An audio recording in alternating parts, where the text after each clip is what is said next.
नमस्ते। साइंस की हिस्ट्री में एक ऐसी पहेली है जिसे सुलझाने में सालों लग गए। सोच के देखिए, एक ऐसा पजल जिसके सारे टुकड़े भी मौजूद नहीं थे।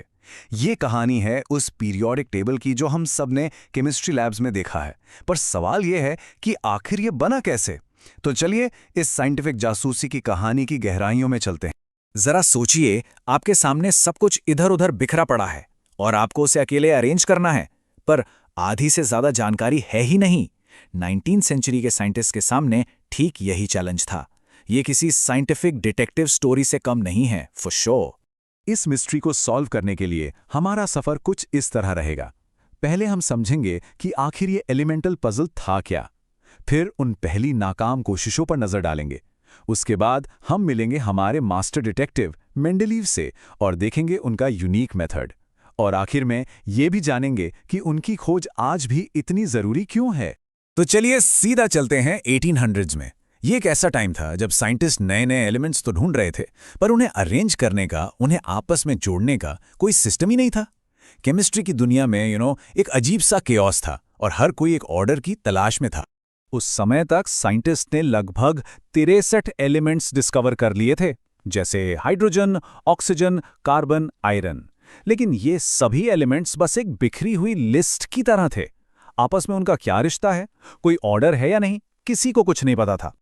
और इस पजल को सॉल्व करना इसलिए भी इतना मुश्किल था क्योंकि साइंटिस्ट को एटम के अंदर क्या है इसके बारे में बिल्कुल भी नहीं पता था। सोच के देखिए, प्रोटॉन्स, इलेक्ट्रॉन्स, एटॉमिक नंबर, इनमें से कोई भी कॉन्सेप्ट एग्जिस्ट ही नहीं करता था। उनके पास जासूसी के लिए सिर्फ 2 क्लूज थे।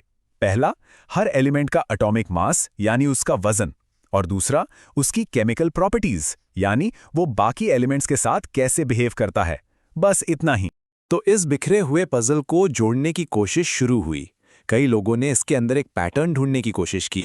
इस रेस में काफी साइंटिस्ट्स ने ट्राई किया, लेकिन 2 नाम खास तौर पर सामने आए, डोबेरेनर और न्यूलैंड्स।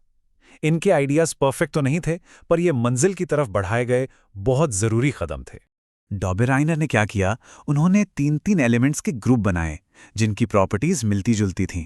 अच्छा आइडिया था, पर यह सिर्फ कुछ ही एलिमेंट्स पर काम कर पाया। वहीं न्यूलैंड्स ने कहा कि हर 8वें एलिमेंट की प्रॉपर्टी रिपीट होती है, बिल्कुल संगीत के सारे गामा की तरह।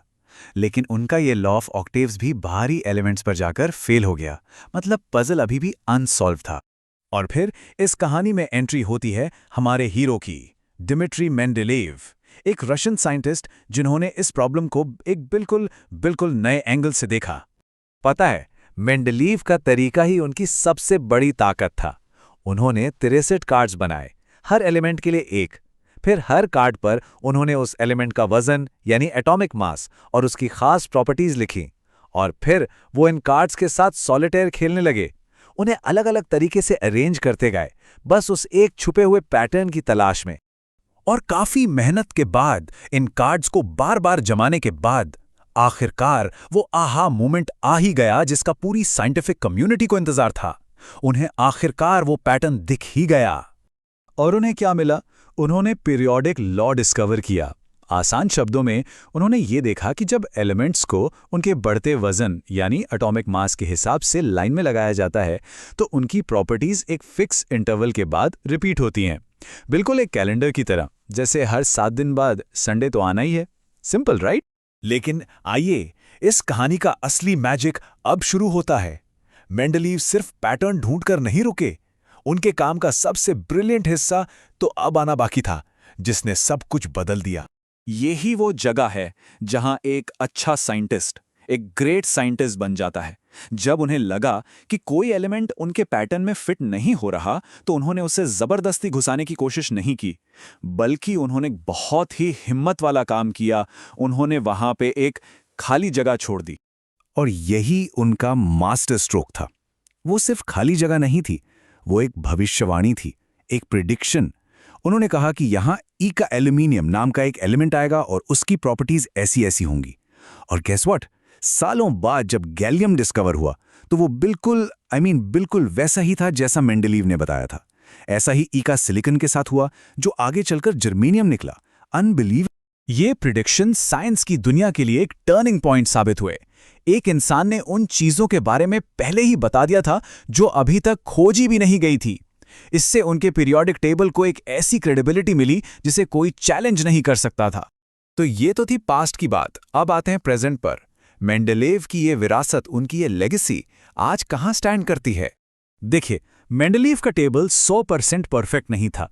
कुछ जगहों पर वजन का ऑर्डर थोड़ा सा गड़बड़ था और वो आइसोटोप्स के कॉन्सेप्ट को नहीं समझ पाए थे। मतलब एक ही एलिमेंट के अलग अलग वजन वाले वर्जन्स। लेकिन उस दौर की लिमिटेड नॉलेज के हिसाब से उनका काम एक मास्टरपीस से कम नहीं था। बाद में जब साइंस ने और तरक्की की, प्रोटॉन्स और एटॉमिक नंबर की खोज हुई, तब मेंडलीव्स के टेबल को थोड़ा रिफाइन किया गया। आज जो मॉडर्न पीरियोडिक टेबल हम इस्तेमाल करते हैं वो एटॉमिक नंबर पर बेस्ड है, पर इसका जो बेसिक स्ट्रक्चर है, जो इसकी आत्मा है, वो आज भी मेंडलीव का ही डिजाइन है। तो इस पूरी कहानी से हमें क्या सीखने को मिलता है? एक बहुत ही जरूरी बात। ये इस बात का सबूत है कि आगे बढ़ने के लिए, ग्रेट डिस्कवरीज करने के लिए जरूरी नहीं कि हमारे पास हर सवाल का जवाब हो। सही लॉजिक, ऑब्जर्वेशन की पावर और अनजान के लिए जगह छोड़ने की हिम्मत से भी महान खोजें की जा सकती हैं। तो इस कहानी से हमें यही सोचना चाहिए कि पैटर्न्स तो हर जगह है। सवाल यह है कि आज हम अपने आसपास के पैटर्न्स को ऑब्जर्व करके कौन सी नई डिस्कवरीज कर सकते हैं। क्या पता अगला बड़ा साइंटिफिक ब्रेक थ्रू बस हमारी नजरों के सामने ही हो और उसे ढूंढने की जरूरत हो।